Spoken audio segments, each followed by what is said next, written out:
बच्चों आज का सेशन में हम लोग जो है बात करेंगे क्रिस्टलीय ठोस और अक्रिस्टलीय ठोस में उन दोनों के बीच में क्या अंतर है। आज हम लोग मुख्य रूप से इन्हीं के बारे में हम लोग अध्ययन करेंगे, ठीक ना। तो चलिए हम लोग जो है सबसे पहले टॉपिक लिख लेते हैं, उसके बाद फिर हम लोग सीखने का कोशिश करेंगे उसको। चलिए तो जो है आज का जो टॉपिक रहेगा वह रहेगा क्रिस्टलीय ठोस एवं अक्रिस्टलीय ठोस, अक्रिस्टलीय ठोस के बीच अंतर। यानी जो हम लोग क्रिस्टलीय ठोस और अक्रिस्टलीय ठोस पढ़े हुए थे उन दोनों के बीच में हम लोग को मुख्य रूप से अंतर के बारे में आज हम लोग को पढ़नी है, ठीक ना। तो हम लोग क्या करेंगे, एक तरफ क्रिस्टलीय ठोस दे देंगे और दूसरे तरफ आप जो है अक्रिस्टलीय ठोस दे देंगे, ठीक ना। ताकि जो है इसको आप बढ़िया से जो है नोट्स इसका तैयार कर लीजिएगा, ठीक ना। ये एग्जाम में आपको 2 से 3 नंबर का प्रश्न पूछता है और कभी कभी जो है आपको 5 नंबर वाला प्रश्न के रूप में आपको दे देता है, ठीक ना। तो ये बहुत ही इंपॉर्टेंट टॉपिक है, इसको आपको बढ़िया से जो है ध्यान से इसको पढ़ना होगा, ठीक ना, सीखना होगा। तो चलिए हम पहले एक लाइन खींच देते हैं और उसके बाद जो है एक तरफ पहले दे दीजिए क्रिस्टलीय ठोस, क्रिस्टलीय ठोस, और दूसरे तरफ दे दीजिए अक्रिस्टलीय ठोस, अक्रिस्टलीय ठोस। हम लोग जो है थोड़ा सा इसके बारे में पहले पढ़े हैं, ठीक ना। क्रिस्टलीय ठोस के बारे में इसका परिभाषा देख लिए हैं और अक्रिस्टलीय ठोस का भी परिभाषा देख लिए हैं, ठीक ना। और ये क्रिस्टलीय ठोस का एक और नाम होता है जिसको हम लोग रवादार ठोस भी बोलते हैं, और इसका भी अक्रिस्टलीय ठोस का भी एक नाम है जिसको हम लोग बेलवेदार ठोस भी बोलते हैं, इसका नाम है, ठीक ना। तो अब हम लोग जो है देखते हैं कि इन दोनों के बीच में मुख्य रूप से अंतर आखिर क्या है। तो थोड़ा सा आप रिवाइंड कीजिए। हम आपको बताए हैं कि जो क्रिस्टलीय ठोस होता है इसमें जो अवयवी कण जो सजा हुआ होता है वह एक नियमित पैटर्न में रहता है, नियमित रूप से व्यवस्थित रहता है। लेकिन अक्रिस्टलीय में क्या होता है कि कणों की जो व्यवस्था होती है वह नियमित नहीं होती है, ठीक ना। तो पहला इन दोनों के बीच में क्या अंतर हो गया कि कणों के बीच में नियमित पैटर्न नहीं होता है अक्रिस्टलीय ठोस में, जबकि जब क्रिस्टलीय ठोस में जो अवयवी कण उपस्थित होता है वह एक नियमित पैटर्न में उपस्थित होता है। तो हम लोग जो है सबसे पहला अंतर लिखते हैं, इनमें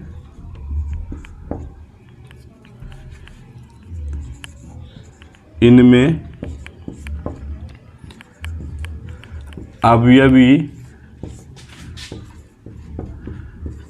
कणों की व्यवस्था नियमित होती है, नियमित होती है, कणों की व्यवस्था नियमित होती है, ठीक ना। और यही नियमित व्यवस्था होने के कारण से अगर हम लोग क्रिस्टलीय ठोस का आकृति का बात करेंगे तो वह निश्चित होता है, ठीक ना। तो हम लोग इसका लिख सकते हैं, अतः इसका ज्यामितीय आकृति, ज्यामितीय आकृति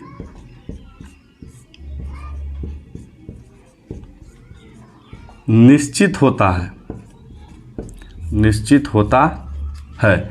लेकिन अगर हम लोग अक्रिस्टलीय ठोस का बात करें तो सबसे पहले इसमें अवयवी कणों की जो व्यवस्था होगा वह अनियमित रहेगा, ठीक ना, नियमित रूप से सजा हुआ नहीं रहेगा।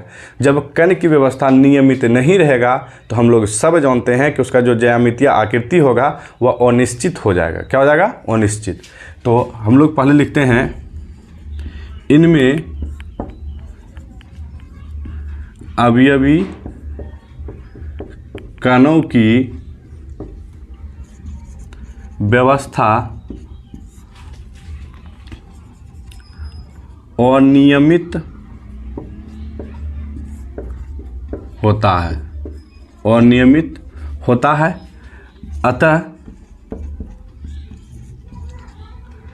इनका ज्यामितीय आकृति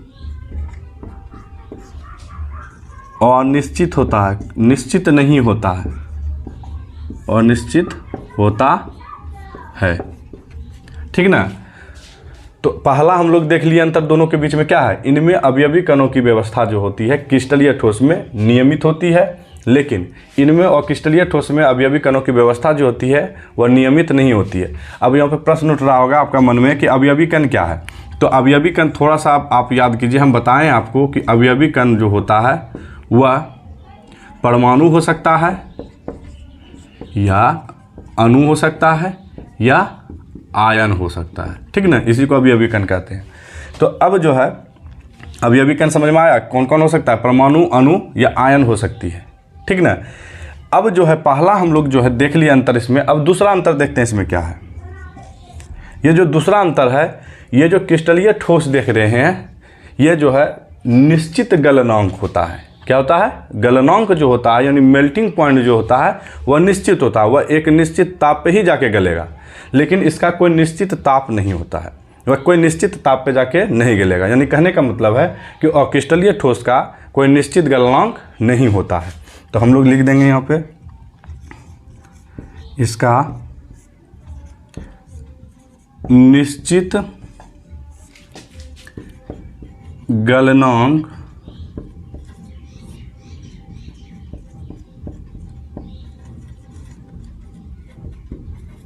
निश्चित गलनांक होता है।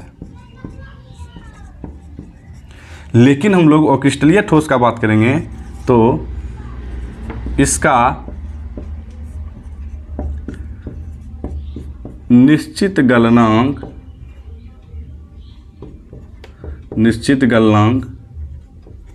नहीं होता है, निश्चित गलनांक नहीं होता है। फिर नंबर तीसरा हम लोग जो है इसका अंतर देखने का कोशिश करेंगे तो ये वास्तविक ठोस होता है, ये वास्तविक ठोस होता है। यानी वास्तविक का मतलब हो गया कि रियल ठोस होता है क्रिस्टलीय ठोस, लेकिन ये जो होता है आभासी ठोस होता है, यानी काल्पनिक ठोस होता है। ये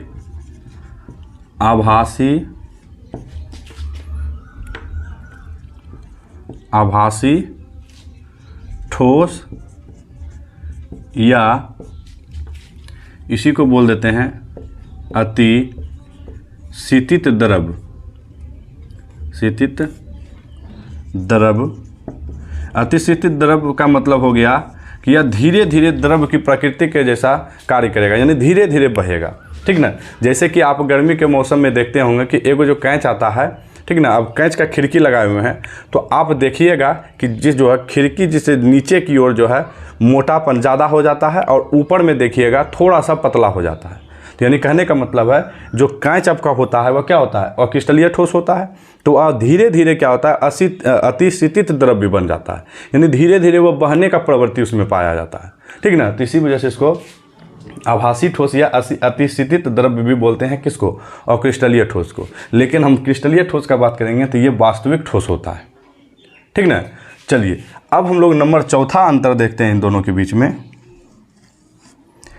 ये जो है विषमदैशिक होते हैं, यानी कहने का मतलब है कि जब हम लोग क्रिस्टलीय ठोस को अगर उसके भौतिक अवस्था को अलग अलग दिशाओं में हम लोग जब मापते हैं, देखते हैं, तो इसका जो है अलग अलग दिशाओं में अलग अलग तरीका का इसका भौतिक अवस्था का मान प्राप्त होता है हम लोग को। ठीक ना। तो इसी वजह से इसको हम लोग भौतिक बोल देते हैं इसको।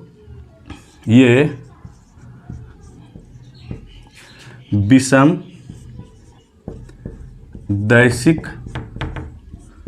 होते हैं, विषमदैशिक होते हैं।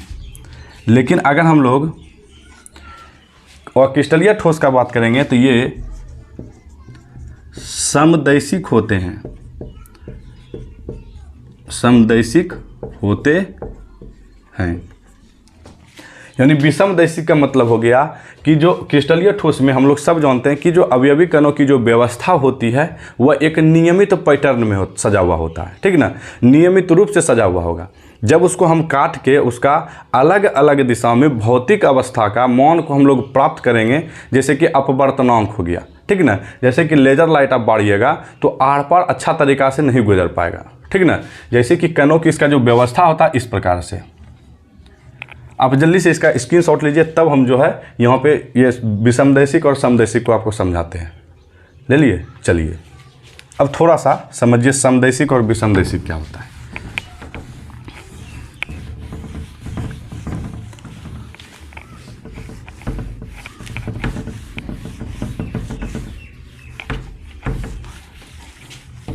चलिए, समदैशिक का विषमदैशिक का मतलब क्या होता है कि जब हम लोग मान लीजिए इस प्रकार से कण मेरा सजा हुआ है, ठीक।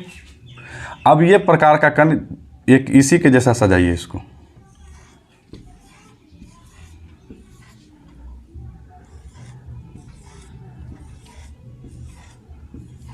सजा दिए, ठीक ना। अब एक और कण सजाइए आप, जब नियमित पैटर्न में सजा हुआ है तो एक नियमित व्यवस्था में इसको सजाइए, कण को सजा दिए।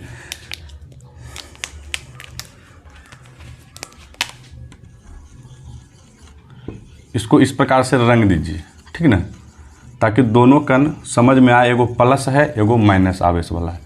NaCl को लिए हुए हैं, उसी को समझा रहे हैं इस प्रकार से।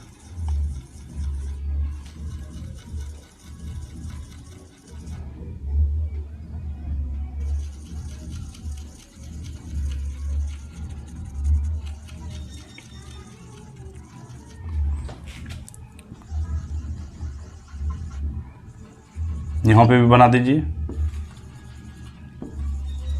चलिए अब इसको समझना है, यानी कहने का मतलब है, मान लीजिए कि ई पार्ट को अगर हम काट के देखते हैं या लेजर लाइट मारते हैं तो क्या होगा, मेरा जो कण जाएगा इस प्रकार से जाएगा, इस प्रकार से निकलेगा। और अगर हम लोग यहाँ से लेजर लाइट मारेंगे तो इस प्रकार से होगा। तो सब जगह देखिए आपको ब्लू वाला ही नज़र आएगा, ठीक ना। क्या हो रहा है, ये ब्लू वाला ही नज़र आपको आएगा, ठीक। क्या होगा, ब्लू वाला नज़र आएगा। तो इस कारण से ये जो ब्लू वाला ही सिर्फ नज़र आता है तो ये क्या करता है, सब एक जैसा है, ठीक ना। इसी वजह से हम लोग इसको विषमदैशिक बोल देते हैं। क्या बोल देते हैं, विषमदैशिक। और अब जो है समदैशिक में क्या होता है, जो कणों की व्यवस्था होती है इस प्रकार से होता है।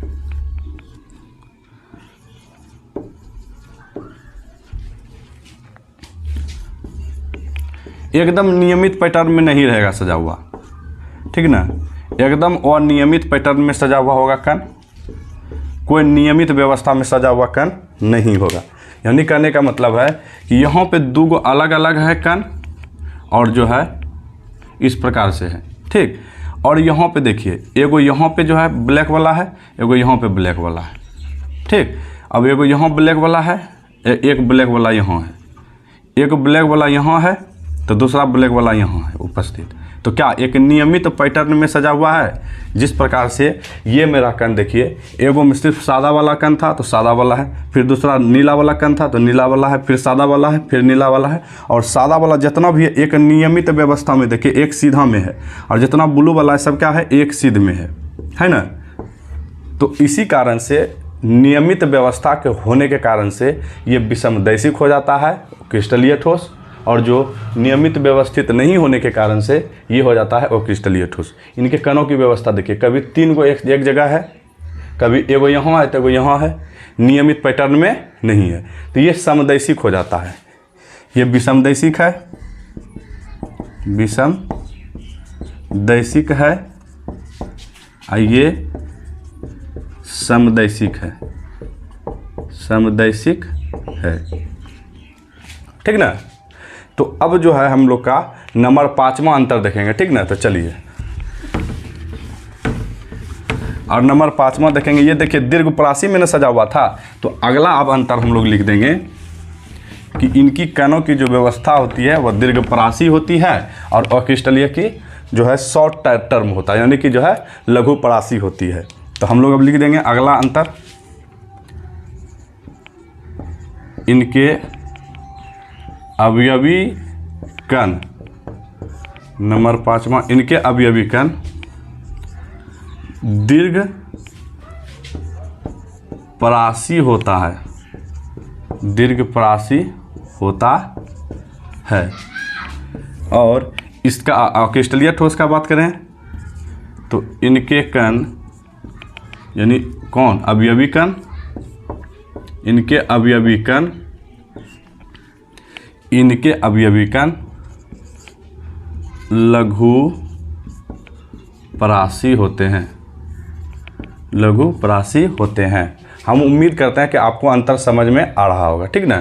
तो चलिए, तो ये भी जल्दी से स्क्रीनशॉट लीजिए इसको, उसके बाद तब फिर जो है हम लोग आगे इसको समझने का कोशिश करते हैं। तो इसका अब एक दो एग्जांपल भी लिख देते हैं आपको, जैसे फॉर एग्जांपल क्रिस्टलीय ठोस का ऐसे तो आप जान ही रहे होंगे, लेकिन तब पर भी हम यहाँ पे लिख देते हैं। तो जैसे कि हो गया NaCl, हीरा, ग्रेफाइट, कॉपर, एल्यूमिनियम, ETC, ठीक ना। लेकिन हम लोग वो क्रिस्टलीय ठोस का बात करेंगे तो इसका एग्जांपल का, तो जैसे रबर हो गया, प्लास्टिक हो गया, कांच हो गया, ETC, और बहुत सारा एग्जांपल हो सकती है, ठीक ना। तो आप जल्दी से इसका स्क्रीनशॉट लीजिए। तब अब हम लोग जो है नेक्स्ट टॉपिक की ओर बढ़ते हैं। अब बढ़ेंगे हम लोग क्रिस्टल जालक क्या होता है, क्रिस्टल जालक हम लोग किसको बोलेंगे, यानी क्रिस्टल लैटिस किसको बोलेंगे। तो जल्दी से स्क्रीनशॉट लीजिए, ले लिए। चलिए अब हम लोग जो है नया टॉपिक को प्रारंभ करते हैं। नया टॉपिक है क्रिस्टलीय जालक। क्रिस्टलीय जालक टॉपिक पटाख से दे देनी है आपको। क्रिस्टलीय जालक, क्रिस्टलीय जालक, या इसी को क्रिस्टल जालक भी कहते हैं। क्रिस्टल जालक यानी कहने का मतलब है कि इसका जो नाम होगा इंग्लिश में लिख देते हैं क्रिस्टल लैटिस। अब हम लोग जो है क्रिस्टल जालक के बारे में पढ़ते हैं। क्रिस्टल जालक हम लोग किसको बोलेंगे, ठीक ना। तो हम लोग क्रिस्टल जालक उसको बोलते हैं कि जहाँ पे कोई भी क्रिस्टल को पुनरावृत्त करके एक जालक के रूप में हम लोग जब निर्माण कर देते हैं तो उसी को क्रिस्टल जालक बोलते हैं। जैसे कि हम लोग इसको बोल सकते हैं, क्रिस्टल जालक किसको बोलेंगे, तो त्रिविम आकाश में जब क्रिस्टल का एक नियमित व्यवस्था जब हम लोग कर देंगे, नियमित रूप से या पुनरावृत्त करके एक नियमित व्यवस्था कर देंगे त्रिविम में, तो जो वहाँ पे हमको संरचना प्राप्त होती है उसी को हम लोग क्रिस्टल जालक बोलते हैं। क्या बोलते हैं, क्रिस्टल जालक। तो पहले इसको लिखते हैं, उसके बाद फिर हम समझेंगे इसको, ठीक ना। तब एक जो है आपको एक एग्जांपल देंगे, एकदम अच्छी तरीक़ा से समझ में आ जाएगी आपको। चलिए तो हम लिख देते हैं त्रिविम आकाश में क्रिस्टल की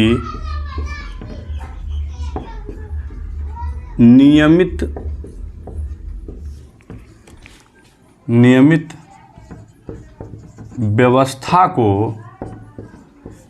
व्यवस्था को क्रिस्टल जालक या त्रिविमीय जालक, त्रिविमीय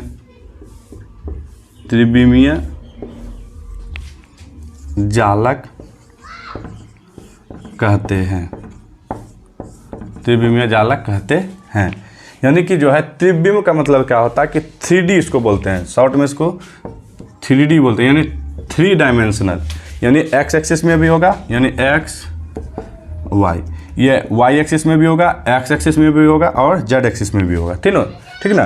तीनों अक्ष में जब हम लोग क्रिस्टल का नियमित रूप से पुनरावृत्त करके जो हम लोग आकृति बनाएंगे, यानी जो ज्यामितीय आकृति तैयार होगा उसी को हम लोग क्रिस्टल जालक बोल देते हैं, ठीक ना। तो चलिए अब इसको समझने के लिए हम लोग जो है एक दीवार का एग्जांपल लेते हैं, ठीक। तो मान लीजिए एक ईंट जो है आपका इस प्रकार से होगा, 3D टाइप का बनाइए एक ईंट को। चलिए इस प्रकार से आपका जो है क्या है, ये ईंट है, अब हम लोग एक दीवार का निर्माण करेंगे, तो ईंट का क्या करेंगे हम लोग, बार बार पुनरावृत्त करेंगे, बार बार रिपीट करेंगे। तो हम लोग इसको एक क्रिस्टल मान लेते हैं। क्या मान लेते हैं? क्रिस्टल। तो अब इन्हीं का बार बार रिपीट करके, पुनरावृत्त करके जब हम लोग एक संरचना को तैयार करेंगे नियमित रूप से, तो उसी को क्रिस्टल जालक बोल देंगे। यानी कहने का मतलब है, देखिए इस प्रकार से दीवार जो बनाएंगे,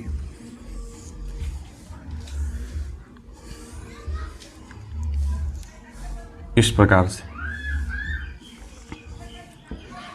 ये मेरा क्या बन गया, दीवार बन गया। तो अब ये जो दीवार हम लोग का तैयार हुआ है, इसी दीवार को हम लोग बोल देते हैं क्रिस्टल जालक। ये जो दीवार हम लोग का तैयार हुआ है, एक एक ईंट को जोड़ते जाने के बाद क्रिस्टल जालक बोल देते हैं। क्या बोलते हैं? क्रिस्टल जालक। और इस क्रिस्टल जालक में जो हम लोग अवयवी कण को किस प्रकार से दर्शाते हैं, तो सिर्फ एक बिंदु के द्वारा हम लोग अवयवी कण को दर्शाते हैं। अवयवी कण कौन हो सकता है? परमाणु हो सकता है, अणु हो सकता है और आयन हो सकता है। तीनों में से कोनो हो सकता है, ठीक ना। तो वही अवयवी कण को जो है हम लोग इस बिंदु के माध्यम से हम लोग उसको सूचित करते हैं या दर्शाते हैं या दिखाते हैं, ठीक ना। तो यही अवयवी कण को जो बिंदु से दिखा रहे हैं, तो इसको हम लोग बोल देते हैं जालक बिंदु। क्या बोल देते हैं? जालक बिंदु, लैटिस पॉइंट, ठीक ना। इन्हीं का जो है बाबू बार बार रिपीट करके हम लोग क्या बनाए, दीवार बनाए। और यही बार बार दीवार रिपीट करने के बाद जो दीवार हम लोग का तैयार हुआ है, उसी को क्रिस्टल जालक बोल देते हैं, ठीक। तो अब हम लोग का यहाँ पे प्रश्न उठेगा या प्रश्न बनेगा कि ठीक है, हम लोग जिसका बार बार पुनरावृत्त किए हुए हैं, यानी इस ईंट का जो पुनरावृत्त किए हैं, इस ईंट को हम लोग क्या बोलेंगे, तो इस ईंट का नाम है क्रिस्टल, या इसका एकक कोष्टिका नाम दे देंगे। क्या दे देंगे? एकक कोष्ठिका, या इसका एक और नाम है इकाई सेल, ठीक ना, इकाई सेल। आप जल्दी से स्क्रीनशॉट लीजिए, तब फिर हम लोग जो है अब बात करेंगे एकक कोष्ठिका के बारे में, ठीक ना। चलिए, सिर्फ इसको जो है स्क्रीनशॉट लेके ही नहीं रखना, इसको बार बार क्या करना है, रिवीजन करने के लिए इसको शॉर्ट नोट्स तैयार कर लेना है अपने कॉपी में, ठीक ना। चलिए, अब हम लोग जो है एकक कोष्ठिका के बारे में बात करते हैं। तो एकक कोष्ठिका हम लोग किसका कहेंगे कि क्रिस्टल जालक को जो तैयार करने में, जिसका हम लोग बार बार पुनरावृत्त किए हैं, वही पुनरावृत्त करने वाले इकाई को हम लोग क्या बोल देंगे, एकक कोष्ठिका बोल देंगे, ठीक ना। चलिए, तो अब यहाँ पे हम लोग लिख देंगे एकक कोष्ठिका, ठीक ना। ये सब को है कोष्ठिका, या इसी का एक और नाम है इकाई सेल, या दोनों को मिला के एक शॉर्ट नाम बोल दीजिए, यूनिट सेल। क्या बोलते हैं? Unit cell. तो एकक कोष्ठिका हम लोग उसको बोलेंगे कि जो क्रिस्टल जालक बनाने में या क्रिस्टल का निर्माण करने में जिस इकाई का हम लोग बार बार पुनरावृत्त किए हुए हैं, यानी रिपीट किए हैं, उन्हीं को हम लोग एकक कोष्ठिका बोल देते हैं, ठीक ना। चलिए, अगर इसको लिखेंगे तो अभी जैसे देख रहे थे ना, दीवार जब हम बना रहे थे, उस दीवार को बनाने में क्या कर रहे थे, ईंट का हम लोग बार बार पुनरावृत्त करते, बार बार उसको दोहरा रहे थे, रिपीट कर रहे थे उसको, ठीक ना। तो चलिए, तो हम लोग अब इसको अगर लिखेंगे तो क्या लिख सकते हैं, क्रिस्टल जालक की संरचना का निर्माण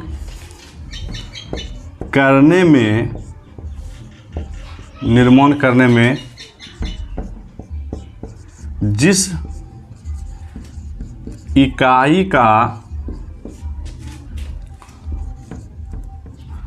इकाई को दोहराते हैं,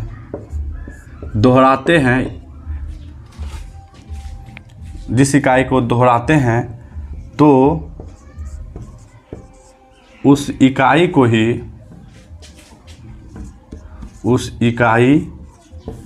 को ही एकक कोष्ठिका